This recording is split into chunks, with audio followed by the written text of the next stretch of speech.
What is up, everyone? I'm Rachel. Welcome to my tiny basement soap shop here in the Black Hills. Today we're going to make a ginger ale salt soap. I have been looking forward to this for like a long time, and the day is finally here. So I'm from Michigan, and I love Verner's ginger ale, but I have a hard time finding it anywhere else, but that's my favorite pop. And this fragrance oil, Sparkling Ginger by Nature's Oil, is the closest thing I've found. I've done candles with this, and today we're doing some soap with this because it is so good. Like, I could shower and wash dishes and do everything with this smell. Like, it makes me very happy. So yeah, that's what we're doing for the fragrance today. For the colors, some yellow clay. I will use clay in my soap every chance I get because it makes such a beautiful lather and it's great for your skin.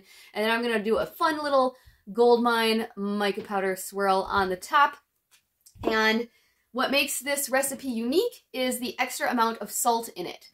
For salt soaps, you can use anywhere from 10 to 50% of the oil weight in salt. I'm going to stick on the lower side because I don't like my bar quite so hard and scratchy, but you can do more if you would like. Now, you want to make sure that you're using just table salt or Himalayan pink salt because any salts that have more minerals in them, such as Dead Sea salt, are going to make your bar mushy, just letting you know. And this will harden up the bar so much that you'll want to cut it anywhere from 6 to 8 hours after making it, or use individual molds like I'm doing today. And you won't need any sodium lactate because that's just another form of salt that we would normally use to harden a bar, so you don't need that since this already has plenty of salt in it. Now, the fun part about salts is that it helps boost the lather in a unique way, but you have to do some other stuff to the ingredients to make up for that. So you want to have a higher amount of coconut oil, which is also very bubbly, but it's cleansing. So to make up for that, you want a higher superfat percentage as well, so that way it doesn't dry out your skin. It's kind of an interesting balance to play with. So I'll put the recipe that I'm using today down below, but I would highly suggest doing some more research to find out what ratio that you like, what ingredients you want to try, because there are definitely a lot of different ways to do this. And thanks for joining me. Let's go make some salt soap.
such a hurry trying to get these into the molds, but I think I could have poured that batter and done an in the pot swirl. That would have looked cooler. And then I needed more gold mica. It wasn't enough of a distinction. So I just kind of mixed it up in the molds and then did a fun little like spoon design on top. It's fine. I mean, next time I would just make the colors more distinct and do that in the pot swirl. I think that would look cooler. And then I wouldn't have to try to like mix it with the spoon quite as much.